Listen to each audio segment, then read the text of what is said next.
మీ అందరికీ తెలుసు డైమండ్ మెరుస్తుంటుందని. ఈ డైమండ్ రాత్రిపూట చీకట్లో కూడా ఎటువంటి లైట్ లేకపోతే మెరుస్తుందా? మీరు ఆలోచించండి. డైమండ్ రాత్రిపూట ఏ లైటు లేకపోతే మెరుస్తుందా అంటే అది మెరవదు. ఓన్లీ దాని మీద లైటింగ్ పడ్డప్పుడే దాని బ్రిలియన్స్ మనకు కనిపిస్తుంది. అలా కాకుండా కొన్ని ఎలిమెంట్స్ ఉన్నాయి, యురేనియం, థోరియం అలాంటి ఎలిమెంట్స్ని కనుక మీరు అబ్జర్వ్ చేస్తే నైట్ టైం చీకట్లో కూడా ఎటువంటి లైటింగ్ లేకపోయినా కూడా అవి మెరుస్తూ ఉంటాయి. వాటి నుంచి సమ్ లైట్ రేస్ బయటికి ఎమిట్ అవుతూ ఉంటాయి. అలాంటి ఎలిమెంట్స్ని రేడియో యాక్టివ్ ఎలిమెంట్స్ అంటారు. వాటికున్న ఆ ప్రాపర్టీని న్యాచురల్ రేడియో యాక్టివిటీ అంటారు. మరి న్యాచురల్ రేడియో యాక్టివిటీ అనే ఈ ప్రాపర్టీని ఏ ఎలిమెంట్స్ ఎగ్జిబిట్ చేస్తాయంటే జనరల్గా హెవీ ఎలిమెంట్స్ అంటే ఎక్కువ అటామిక్ మాస్ నెంబర్ ఉండే యురేనియం, థోరియం, ప్లూటోనియం అలాంటి ఎలిమెంట్సే ఈ న్యాచురల్ రేడియో యాక్టివిటీ అనే ప్రాపర్టీని కలిగి ఉంటాయి. ఏంటి న్యాచురల్ రేడియో యాక్టివిటీ అంటే ఏంటి? కొన్ని ఎలిమెంట్స్ స్పాంటానియస్గా అంటే వాటంతట అవే some alpha rays, beta rays, gamma రేస్ని ఎమిట్ చేస్తూ వాటంతటవే డిజింటిగ్రేట్ అయిపోయి, డిజింటిగ్రేట్ అంటే విచ్ఛిన్నం చెందిపోతాయి అన్నమాట. అలా జరగటాన్ని న్యాచురల్ రేడియో యాక్టివిటీ అంటారు. కాబట్టి ఇప్పుడు న్యాచురల్ రేడియో యాక్టివిటీ అంటే ఏంటో డెఫినేషన్ చూద్దాం. The nuclei of certain elements disintegrate అంటే అవి విచ్ఛిన్నం చెందిపోతుంటాయి అన్నమాట. Spontaneously by emitting alpha, beta and gamma rays. This phenomenon is called natural radioactivity. The emission of these rays takes place because ఎందుకని ఇలా అవి ఆల్ఫా రేస్ని, బీటా రేస్ని, గామా రేస్ని ఎందుకు ఎమిట్ చేస్తాయంటే వాటికి ఉన్నటువంటి ఇన్స్టెబిలిటీ వల్ల. అవి నీకు తెలుసు కదా, హెవీ న్యూక్లియస్ అని చెప్పాను కదా, అంటే దాని న్యూక్లియస్లో చాలా ఎక్కువ పార్టికల్స్ ఉంటాయి, న్యూక్లియాన్స్. మరి అన్ని పార్టికల్స్ ఉన్నప్పుడు వాటికి ఇన్స్టెబిలిటీ ఉంటుందన్నమాట. అవి స్టెబిలిటీని పొందటం కోసం స్పాంటానియస్గా డిజింటిగ్రేట్ అయిపోతుంటాయి. ఇలా జరగటమే న్యాచురల్ రేడియో యాక్టివిటీ. ఓకే, అర్థమైందా? మరి న్యాచురల్ రేడియో యాక్టివిటీ అనే ప్రాసెస్ ఒక స్పాంటానియస్ ప్రాసెస్. జనరల్గా దీన్ని హెవీ న్యూక్లియై మాత్రమే ఎగ్జిబిట్ చేస్తాయి. కొన్ని లైటర్ న్యూక్లియై కూడా ఈ ప్రాపర్టీని కలిగి ఉంటాయి. ఏమేంటవి? పొటాషియం 1940 అంటే దీనికి కూడా న్యాచురల్ రేడియో యాక్టివిటీ ఉంది. కార్బన్ 6C14, రుబిడియం 3787 ఇవన్నీ కూడా న్యాచురల్ రేడియో యాక్టివిటీని ఎగ్జిబిట్ చేస్తాయి. ఎందుకనంటే స్టెబిలిటీని పొందటం కోసం. మరి ఇప్పుడు నేనేం చెప్తానంటే మీకు ఆల్ఫా డికే అంటే ఏంటి, బీటా డికే అంటే ఏంటి, గామా డికే అంటే ఏంటి అనేది చెప్తాను, జాగ్రత్తగా వినండి. ఫస్ట్ నేను మీకు ఆల్ఫా డికే అంటే చెప్పబోతున్నా. వెన్ ఏ న్యూక్లియస్ డిజింటిగ్రేట్స్ అంటే ఏదైనా ఒక న్యూక్లియస్ డిజింటిగ్రేట్ అయిపోతూ ఆల్ఫా రేస్ని గనక ఎమిట్ చేస్తే అప్పుడు దాన్ని ఆల్ఫా డికే అంటారు. ఒక న్యూక్లియస్ డిజింటిగ్రేట్ అయిపోతూ ఆల్ఫా రేస్ని ఎమిట్ చేస్తే అది ఆల్ఫా డికే. ఆల్ఫా రేస్ అంటే ఏంటి? ఫర్ ఎగ్జాంపుల్ యురేనియం 92-238 అనేది ఒక హెవీ న్యూక్లియస్, మీకు తెలుసు. అది ఒక ఆల్ఫా రేని ఎమిట్ చేసింది. ఆల్ఫా రే అంటే మీకు తెలుసా? Just nothing but helium nucleus. Helium nucleus అంటే ఇలా హీలియం ఉంటుంది. దీని న్యూక్లియస్లో ఒక 2 ప్రోటాన్స్ ఉంటాయి, 2 న్యూట్రాన్స్ ఉంటాయి. ఇదే హీలియం న్యూక్లియస్. దీన్ని 2He4 అని రాస్తారు. కాబట్టి ఆల్ఫా రే అంటే నథింగ్ బట్ హీలియం న్యూక్లియస్. గుర్తుపెట్టుకోండి, హీలియం న్యూక్లియసే ఆల్ఫా రే అంటే. మరి ఇప్పుడు యురేనియంలో నుంచి ఒక ఆల్ఫా రే బయటకు వచ్చిందనుకో, డెఫినెట్గా ఏమవుతుంది? దాని అటామిక్ నెంబర్ 92 కదా ఉండేది. అటామిక్ నెంబర్ ఒక 2 యూనిట్స్ డిక్రీజ్ అవుతుంది, అంటే 90. అటామిక్ మాస్ నెంబర్ 238 ఉంది కదా, అటామిక్ మాస్ నెంబర్ ఒక 4 యూనిట్స్ డిక్రీజ్ అవుతుంది, అంటే 234 అవుతుందన్నమాట. అంటే 90, థోరియం 234. సో ఇప్పుడు మీకు ఏమర్థమైపోయింది? ఒక ఎలిమెంట్ ఆల్ఫా డికే కనుక జరిగినట్టయితే if an element undergoes alpha decay its atomic number decreases by 2 units and its mass number decreases by 4 units. ఈ ఆల్ఫా డికేలో డెఫినెట్గా అటామిక్ నంబర్ కన్జర్వ్ అవుతుంది, అటామిక్ మాస్ కన్జర్వ్ అవుతుంది. అంటే ఛార్జీ కన్జర్వ్ అవుతుంది, mass కూడా కన్జర్వ్ అవుతుంది. అంటే అర్థం ఏంటి, డికేకు ముందు టోటల్ మాస్ ఎంత ఉందో డికే తర్వాత టోటల్ మాస్ అంతే ఉంటుంది, డికేకు ముందు టోటల్ ఛార్జ్ ఎంత ఉందో డికే తర్వాత టోటల్ ఛార్జ్ కూడా అంతే ఉంటుందన్నమాట. సో ఇలా జరిగి కొత్త ఎలిమెంట్ వచ్చేస్తుంది. ఎందుకంటే ఇంతకుముందు అటామిక్ నెంబర్ 92, ఇప్పుడు అటామిక్ నెంబర్ 90. అంటే డెఫినెట్గా ఒక కొత్త ఎలిమెంట్ అనేది వచ్చేస్తుందన్నమాట. ఆల్ఫా డికే అంటే ఇది. జనరల్గా ఈ ఆల్ఫా డికేలో దీన్ని ఇట్లా రిప్రజెంట్ చేస్తాం మనం. పి అనేది ఒక ఎలిమెంట్, ఇది ఫస్ట్ ఉంది కాబట్టి పేరెంట్ ఎలిమెంట్ అంటారు దీన్ని, లేకపోతే పేరెంట్ న్యూక్లియస్. తర్వాత వచ్చిన దాన్ని డాటర్ న్యూక్లియస్. పేరెంట్ న్యూక్లియస్ కాస్త డాటర్ న్యూక్లియస్గా మారిపోతుంది. ఇప్పుడు దీని atomic number Z, atomic mass number A.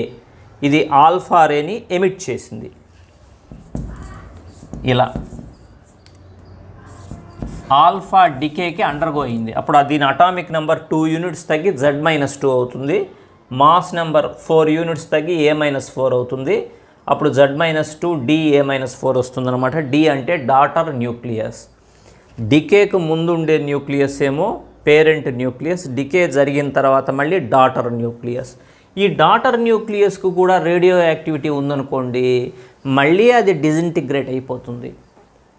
అప్పుడు అది పేరెంట్ న్యూక్లియస్ అవుతుంది, తర్వాత వచ్చేది మళ్ళీ డాటర్ న్యూక్లియస్ అవుతుంది. మళ్ళీ దానికి కూడా రేడియో యాక్టివిటీ ఉంటే అది డిజింటిగ్రేట్ అయిపోయి అప్పుడు అది పేరెంట్ న్యూక్లియస్, తర్వాత వచ్చేది డాటర్ న్యూక్లియస్. ఇలా డిజింటిగ్రేషన్ ప్రాసెస్ కంటిన్యూ అవుతూ లాస్ట్లో రేడియో యాక్టివిటీ లేని లెడ్ దగ్గర ఆగిపోతుంది. లెడ్, దానికి రేడియో యాక్టివిటీ లేదనమాట. ఇలా జరగటమే న్యాచురల్ రేడియో యాక్టివిటీ అంటే. ఓకేనా? ఇప్పుడు మరి బీటా డికే అంటే ఏంటి, అసలు బీటా రేస్ అంటే ఏంటి? ఫాస్ట్ మూవింగ్ ఎలక్ట్రాన్స్నే బీటా రేస్ అంటారు. మరి ఇప్పుడు థోరియం 9234 ఇది ఒక ఎలిమెంట్ కదా, ఇది బీటా రేని ఎమిట్ చేసిందనుకో, అప్పుడు అది బీటా డికే. బీటా రే అంటే జస్ట్ ఎలక్ట్రాన్ -1 E0. అప్పుడు ఏమవుతుందని అటామిక్ నెంబర్ 1 యూనిట్ ఇంక్రీజ్ అవుతుంది, అటామిక్ మాస్ నెంబర్లో ఎటువంటి చేంజ్ ఉండదు. అప్పుడు 90 కాస్త 91 అవుతుంది. పిఏ అంటే ప్రొటెక్టీనియం 234. So whenever an element undergoes beta decay, its atomic number increases by 1 unit and its mass number remains same. Here also mass is conserved as well as charge is conserved. Mass conserve అవుతుంది, charge కూడా conserve అవుతుంది. దీన్ని జనరల్గా ఇలా రాస్తారు ZPA. అంటే P అంటే parent element. ఒక బీటా రేని ఎమిట్ చేసింది అనుకోండి, దాని అటామిక్ నెంబర్ Z+1 అవుతుంది, మాస్ నెంబర్ అంతే ఉంటుంది. ఓకేనా? ఇప్పుడు ఆల్ఫా డికే అంటే తెలిసిపోయింది మీకు, బీటా డికే అంటే తెలిసిపోయింది. నెక్స్ట్ నేను మీకు గామా డికే అంటే ఏంటో చెప్పాలి.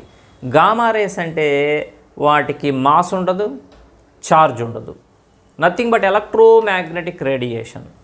మరి అలాంటప్పుడు when an element undergoes gamma decay అంటే గామా రేస్ని కనుక గామా రేస్ని కనుక ఎజెక్ట్ చేస్తే దాని అటామిక్ నంబర్ మారదు, అటామిక్ మాస్ నంబరు మారదు. ఎందుకనంటే గామా రేస్ అనేవి జస్ట్ ఎలక్ట్రోమాగ్నెటిక్ రేడియేషన్ కదా, దానికి ఏ చేంజ్ ఉండదు కదా, దానికి మాస్ ఉండదు, ఛార్జ్ ఉండదు. కాబట్టి ఆ ఎలిమెంట్ అలానే ఉంటుంది, జస్ట్ ఎనర్జీ రిలీజ్ అవుతుంది అంతే. సో ఇప్పుడు మనకు తెలిసింది ఏంటంటే ఈ న్యాచురల్ రేడియో యాక్టివిటీ అనేది ఒక స్పాంటానియస్ ప్రాసెస్. Point number 1.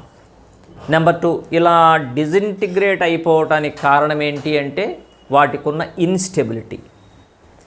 మరి ఎంతవరకు స్టెబిలిటీని పొందే వరకు అవి డిజింటిగ్రేట్ అవుతూనే ఉంటాయి. లాస్ట్లో ఏమొస్తుంది, లాస్ట్లో రేడియో యాక్టివిటీ లేనటువంటి లెడ్ వస్తుందన్నమాట. ఓకేనా? ఇలా జరుగుతుంది డిజింటిగ్రేషన్ ప్రాసెస్.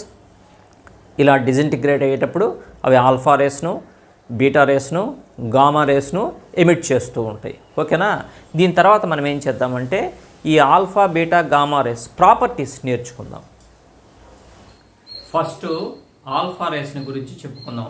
అదైన తర్వాత బీటా రేస్, అదైన తర్వాత గామా రేస్, మూడు ఒకేలాగా చెప్పుకుంటాం మనం. ఫస్ట్ మనం ఆల్ఫా రేస్ అంటే ఏంటి? ఆల్ఫా రేస్ అంటే చెప్పాను నేను ఇప్పుడే, హీలియం న్యూక్లియస్కి ఈక్వల్ అనమాట. ఒక ఆల్ఫా రేలో ఏముంటుందంటే 2 ప్రోటాన్స్ 2 న్యూట్రాన్స్ ఉంటాయి. కాబట్టి alpha rays are stream of particles, అంటే కొన్ని పార్టికల్స్ యొక్క సమూహం అనమాట. ఒక్కొక్క ఆల్ఫా రేలో 2 ప్రోటాన్స్ 2 న్యూట్రాన్స్ ఉంటాయి. It is equivalent to helium nucleus. కాబట్టి దాన్ని ఇలా రాయొచ్చు మనం, 2He4 అని రాయొచ్చు. మరి దీనికి పాజిటివ్ ఛార్జ్ ఉంటుంది కదా, డెఫినెట్గా 2 యూనిట్స్ పాజిటివ్ ఛార్జ్ ఉంటుంది, 4 యూనిట్స్ మాస్ ఉంటుంది. అది ఆల్ఫా పార్టికల్ అంటే. మరి దీన్ని ఎలక్ట్రిక్ ఫీల్డ్లో పంపిస్తే ఏమవుతుంది? ఇప్పుడు ఇలా వస్తున్నది ఆల్ఫా పార్టికల్. ఎలక్ట్రిక్ ఫీల్డ్ అంటే ఇక్కడ ప్లస్ ఇక్కడ మైనస్ ఉంది. ఆల్ఫా పార్టికల్ పాజిటివ్ ఛార్జ్ ఉంటుందని మీకు తెలుసు కదా, డెఫినెట్గా అది మైనస్ వైపు డిఫ్లెక్ట్ అవుతుంది. So whenever an alpha particle passes through an electric field, అది కనుక ఎలక్ట్రిక్ ఫీల్డ్ లోంచి కనుక వెళ్తుంటే it is deflected towards negative charge. Negative charge వైపు డిఫ్లెక్ట్ అవుతుంది అనమాట. అలానే ఇది మ్యాగ్నెటిక్ ఫీల్డ్లో కూడా డిఫ్లెక్ట్ అవుతుంది. Alpha particle is deflected both in electric and magnetic fields. అది సెకండ్ పాయింట్. థర్డ్ పాయింట్ ఏంటంటే దీని స్పీడ్ ఎంత ఉంటుందంటే 10⁶ మీటర్ పర్ సెకండ్.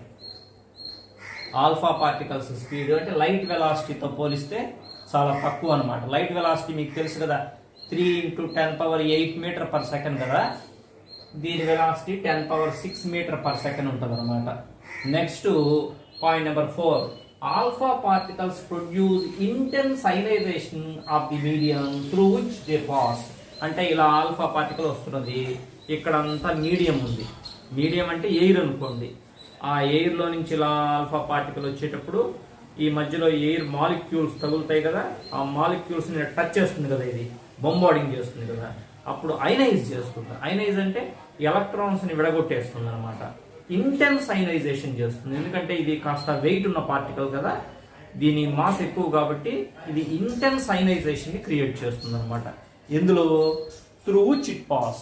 ఏ మీడియంలో అయితే అది వెళ్తున్నదో ఆ మీడియంలో. Next alpha particles can be penetrate small distances in matter. అవి ఎక్కువ దూరం పెనిట్రేట్ చేయలేవు, కొంచెం దూరమే పెనిట్రేట్ చేస్తాయి అనమాట. ఎందుకని అంటే కొంచెం దూరం వీటి వెయిట్ ఎక్కువ ఉంటుంది కాబట్టి పెనిట్రేటింగ్ పవర్ తక్కువ ఉంటుంది. ఓకేనా. Next alpha particle produce scintillations when they strike certain fluorescent material. అంటే ఫ్లోరోసెంట్ మెటీరియల్ని కనుక టచ్ చేస్తే జింక్ సల్ఫైడ్ అనేది ఫ్లోరోసెంట్ స్క్రీన్ కదా, దాన్ని ఇలా టచ్ చేసినప్పుడు దాని మీద స్cintillations అనేది వస్తాయి అన్నమాట. నెక్స్ట్ అలానే ఇది ఫోటోగ్రఫిక్ ప్లేట్ని కూడా అఫెక్ట్ చేస్తుంది. ఓకేనా. ఇవన్నీ కూడా ఆల్ఫా పార్టికల్స్ యొక్క properties. It affects the photographic plate. మరి ఎప్పుడైతే మనం ఆల్ఫా పార్టికల్స్ ప్రాపర్టీస్ చెప్పుకున్నామో ఇలానే మనం బీటా పార్టికల్స్కి చెప్పుకోవచ్చు, గామా పార్టికల్స్ కూడా చెప్పుకోవచ్చు. ఫస్ట్ మనం ఆల్ఫా రేస్ని గురించి చెప్పుకుందాం. Properties of alpha rays. Alpha rays అన్న ఆల్ఫా పార్టికల్స్ అన్న ఒకటే. అసలు ఆల్ఫా పార్టికల్ అంటే ఏంటి? ఆల్ఫా పార్టికల్లో 2 ప్రోటాన్స్ 2 న్యూట్రాన్స్ ఉంటాయి. దాన్ని 2He4 అని రాయొచ్చు. అంటే that is equivalent to helium nucleus. Helium nucleus అన్న ఆల్ఫా పార్టికల్ అన్న ఒకటేను. దానికి 2 యూనిట్స్ పాజిటివ్ ఛార్జ్ ఉంటుంది, 4 యూనిట్స్ మాస్ ఉంటుందన్నమాట. ఓకేనా. That is about alpha particle. మరి ఆల్ఫా పార్టికల్ని మనం ఎలక్ట్రిక్ ఫీల్డ్లో నుంచి పంపిస్తే ఏమవుతుంది? ఇది ఒక ఆల్ఫా పార్టికల్ ఇలా వస్తున్నది. ఎలక్ట్రిక్ ఫీల్డ్ అంటే ఇటువైపు ప్లస్ ఇటువైపు మైనస్ ఉంది. దాంట్లో నుంచి ఇలా ఆల్ఫా పార్టికల్ని పంపిస్తే మీకు తెలుసు కదా, ఆల్ఫా పార్టికల్కి పాజిటివ్ ఛార్జ్ ఉంటుందని. మరి అలాంటప్పుడు అది నెగటివ్ ఛార్జ్ వైపు ఇలా డిఫ్లెక్ట్ అవుతుంది. So whenever an alpha particle is passed through an electric field, the alpha particle is deflected towards negative charge. Negative charge వైపు ఇలా డిఫ్లెక్ట్ అవుతుంది అనమాట. అలానే అది మ్యాగ్నెటిక్ ఫీల్డ్లో కూడా డిఫ్లెక్ట్ అవుతుంది. So alpha particle will be deflected both in electric and magnetic fields, 2 ఫీల్డ్స్లో కూడా డిఫ్లెక్ట్ అవుతుంది. మరి దీని స్పీడ్ ఎంత అంటే 10⁶ మీటర్ పర్ సెకండ్. అంటే లైట్ స్పీడ్తో పోలిస్తే తక్కువ అన్నమాట. లైట్ స్పీడ్ ఎంత? 3 × 10⁸ మీటర్ పర్ సెకండ్ కదా. లైట్ స్పీడ్తో పోలిస్తే వీటి స్పీడ్ తక్కువ, ఎందుకంటే ఇవి కాస్త వెయిట్ ఉన్న పార్టికల్స్ కదా. 4 యూనిట్స్ వెయిట్ ఉంది వీటికి మాస్, అందుకని ఇంత స్పీడ్తో వెళ్తాయి. నెక్స్ట్ ఇవి మీడియంలో నుంచి వెళ్ళేటప్పుడు ఇంటెన్స్ అయనైజేషన్ని క్రియేట్ చేస్తాయి. అంటే ఇలా ఆల్ఫా పార్టికల్ వెళ్తుందనుకో, ఇక్కడంతా ఎయిర్ ఉంది, ఇలా వెళ్ళేటప్పుడు అది ఎయిర్ పార్టికల్స్ తోటి కొలైడ్ అవుతుంది కదా, అప్పుడు అయనైజ్ చేస్తుంది. అంటే ఎలక్ట్రాన్స్ని సపరేట్ చేస్తుంది అనమాట ఆటంలో నుంచి. అప్పుడు ఆటంలో నుంచి ఎలక్ట్రాన్స్ వెళ్ళిపోయినప్పుడు అది అయనైజ్ అవుతుంది అనమాట. ఇంటెన్స్ అయనైజేషన్, ఎక్కువ అయనైజేషన్ క్రియేట్ చేస్తుంది.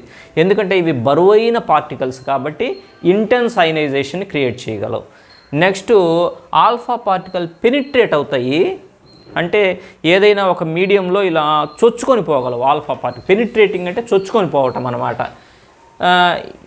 In matter and can be stopped after travelling a few millimetre in air. ఎక్కువ దూరం పోలేవు, ఎయిర్లో ఫ్యూ మిల్లీమీటర్స్ వెళ్ళిపోయి ఆగిపోతాయి.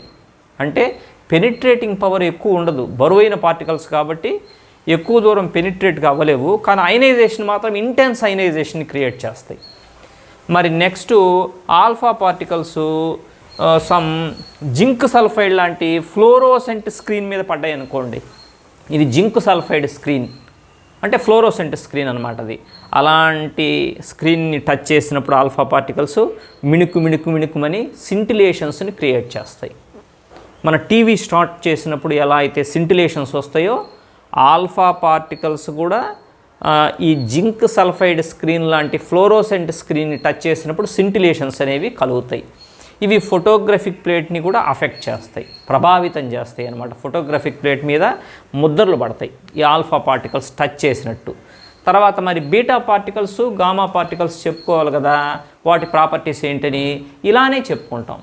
తర్వాత ప్రాపర్టీస్ ఆఫ్ బీటా రేస్, మీరు హెడ్డింగ్ పెట్టుకోండి, నేను దీన్ని చూస్తూ వాటి ప్రాపర్టీస్ చెప్తా. పాయింట్ నెంబర్ 1 దీనిలాగానే బీటా రేస్ అనేవి fast moving electrons. Beta rays అనేవి ఫాస్ట్ మూవింగ్ ఎలక్ట్రాన్స్. దాన్ని ఇలా రాయొచ్చు -1 E0, అదే బీటా రేస్ అంటే -1 E0. So they are nothing but fast moving electrons. Their mass is negligible, mass చాలా తక్కువ ఉంటుంది. They have 1 unit negative charge. ఓకేనా? మరి ఇవి ఎలక్ట్రిక్ ఫీల్డ్లో ఏమవుతాయి? డెఫినెట్గా డిఫ్లెక్ట్ అవుతాయి. ఎటువైపు డిఫ్లెక్ట్ అవుతాయి? వీటికి నెగటివ్ ఛార్జ్ ఉంది కాబట్టి పాజిటివ్ ఛార్జ్ వైపు డిఫ్లెక్ట్ అవుతాయి. So when beta rays pass through an electric field it will be deflected towards positive charge. అట్లనే మ్యాగ్నెటిక్ ఫీల్డ్లో కూడా డిఫ్లెక్ట్ అవుతాయి. మరి వాటి స్పీడ్ ఎంత ఉంటుందంటే దాదాపుగా లైట్ వెలాసిటీలో 1/10 ఉంటుంది. 1/10 ఆఫ్ వెలాసిటీ ఆఫ్ లైట్ ఉంటుంది. వేటి వెలాసిటీ? Beta rays. అంటే బాగా ఫాస్ట్గా వెళ్తాయి అన్నమాట, తేలిగ్గా ఉన్నాయి కదా. మరి అవి ఇంటెన్స్ అయనైజేషన్ని క్రియేట్ చేయలేవు. వీటి అయనైజింగ్ పవర్ ఎంత ఉంటుందంటే ఈ బీటా రేస్ది ఆల్ఫా రేస్ కంటే తక్కువ, గామా రేస్ కంటే ఎక్కువ ఉంటుంది. ఆల్ఫా రేస్లో 1/100th పార్ట్ ఉంటుంది ionising power. So what about ionising power of beta rays అని అడిగితే their ionizing power is less than alpha rays and more than gamma rays. Alpha రేస్లో 1/100th ఉంటుంది అయనైజింగ్ పవర్. మరి పెనిట్రేటింగ్ పవర్ మాత్రం alpha rays కంటే ఎక్కువ ఉంటుంది. ఎందుకని? లైట్ పార్టికల్స్ కాబట్టి they have more penetrating power than alpha rays. మరి ఇవి కూడా జింక్ సల్ఫైడ్ లాంటి స్క్రీన్ మీద పడ్డప్పుడు సింటిలేషన్స్ని క్రియేట్ చేస్తాయి, మిణుకుమని. అలానే ఇవి కూడా ఫోటోగ్రఫిక్ ప్లేట్ని అఫెక్ట్ చేస్తాయి, ప్రభావితం చేస్తాయి. This is all about beta rays. అంటే నేను మళ్ళీ అన్నీ రాయలేదు ప్రాపర్టీస్, వీటిని చూస్తూనే ఆ ప్రాపర్టీస్ చెప్పేస్తున్నా, మీరు రాసుకోవచ్చు. మరి next properties of gamma rays. దీనిలాగానే మరి గామా రేస్ అంటే ఏంటి? వాటికి మాస్ ఉండదు, ఛార్జ్ ఉండదు. They are nothing but electromagnetic radiation whose wavelength is less than 1 angstrom unit.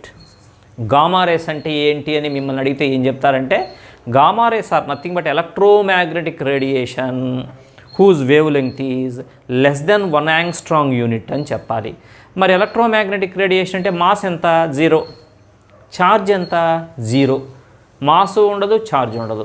అలాంటప్పుడు మరి ఎలక్ట్రిక్ అండ్ మ్యాగ్నెటిక్ ఫీల్డ్లో డిఫ్లెక్ట్ అయ్యే అవకాశమే లేదు. ఎందుకంటే వాటికి కనుక పాజిటివ్ ఛార్జ్ ఉంటే నెగటివ్ ఛార్జ్ వైపు డిఫ్లెక్ట్ అవుతాయి, వాటికి నెగటివ్ ఛార్జ్ ఉంటే పాజిటివ్ ఛార్జ్ వైపు డిఫ్లెక్ట్ అవుతాయి. ఏ ఛార్జ్ లేనప్పుడు ఎటువైపు డిఫ్లెక్ట్ కావు. మరి వాటి స్పీడ్ ఎంత ఉంటుందంటే లైట్ స్పీడ్ ఎంతో గామా రే స్పీడ్ కూడా అంతే. అంటే 3 × 10⁸ మీటర్ పర్ సెకండ్ ఉంటుంది. లైట్ స్పీడ్ ఎంతో గామా రే స్పీడ్ కూడా అంతే. నెక్స్ట్ అవి అయనైజేషన్ పవర్ చాలా తక్కువ ఉంటుంది, ఎందుకంటే వెయిట్ ఉండదు, ఏముండదు కదా. So their ionising power is less than that of alpha and beta rays. Alpha rays కంటే తక్కువ, బీటా రేస్ కంటే తక్కువ, అన్నిటికంటే తక్కువ ఉంటుందన్నమాట అయనైజింగ్ పవర్. మరి పెనిట్రేటింగ్ పవర్ మాత్రం అన్నిటికంటే ఎక్కువ. Their penetrating power is more than that of alpha and beta rays. ఆ రెండింటికంటే పెనిట్రేటింగ్ పవర్ ఎక్కువ ఉంటుంది. ఎందుకంటే దాన్ని ఆపటానికి దానికి ఏం పాజిటివ్ ఛార్జ్ లేదు, నెగిటివ్ ఛార్జ్ లేదు. ఏ ఛార్జ్ లేనప్పుడు దాన్ని ఆపటం కష్టం, ఎక్కువ దూరం చొచ్చుకొని వెళ్ళిపోతాయి అన్నమాట గామా రేస్. ఓకేనా. నెక్స్ట్ అవి కూడా జింక్ సల్ఫైడ్ స్క్రీన్ మీద సింటిలేషన్స్ను క్రియేట్ చేస్తాయి, మిణుకుమని. అవి కూడా ఫోటోగ్రఫిక్ ప్లేట్ను అఫెక్ట్ చేస్తాయి. అర్థమవుతుందా? సో మెయిన్గా మీరు తెలుసుకోవాల్సింది ఏంటంటే న్యాచురల్ రేడియో యాక్టివిటీలో అంటే హెవీ న్యూక్లియై కదా న్యాచురల్ రేడియో యాక్టివిటీని ఎగ్జిబిట్ చేసేది. అవి డిజింటిగ్రేట్ అయ్యి ఒక ఎలిమెంట్ నుంచి ఇంకొక ఎలిమెంట్గా మారిపోతూ ఉంటాయి. అలా మారిపోయేటప్పుడు ఫస్ట్ ఉన్నదాన్ని పేరెంట్ న్యూక్లియస్, తర్వాత వచ్చిన దాన్ని డాటర్ న్యూక్లియస్. డాటర్ న్యూక్లియస్ కూడా రేడియో యాక్టివిటీ ఉంటే అది మళ్ళీ డిజింటిగ్రేట్ అయిపోతుంది. అప్పుడు దాన్ని పేరెంట్ న్యూక్లియస్, తర్వాత వచ్చింది డాటర్ న్యూక్లియస్. ఇలా డిజింటిగ్రేషన్ కంటిన్యూ అవుతూ లాస్ట్లో ఎటువంటి రేడియో యాక్టివిటీ లేని లెడ్ వస్తుంది. డిజింటిగ్రేషన్ జరిగేటప్పుడు ఆల్ఫా రేస్ని, బీటా రేస్ని, గామా రేస్ని ఎమిట్ చేస్తాయి. ఆల్ఫా రేస్ని ఎమిట్ చేస్తే దాన్ని ఆల్ఫా డికే అంటారు, బీటా రేస్ని ఎమిట్ చేస్తే బీటా డికే అంటారు, గామా రేస్ని ఎమిట్ చేస్తే గామా డికే అంటారు. ఆల్ఫా రేస్ని ఎమిట్ చేసినప్పుడు అటామిక్ నంబర్ ఏమో 2 యూనిట్స్ డిక్రీజ్ అవుతుంది, atomic mass number 4 units decrease అయ్యి కొత్త ఎలిమెంట్ వస్తుంది.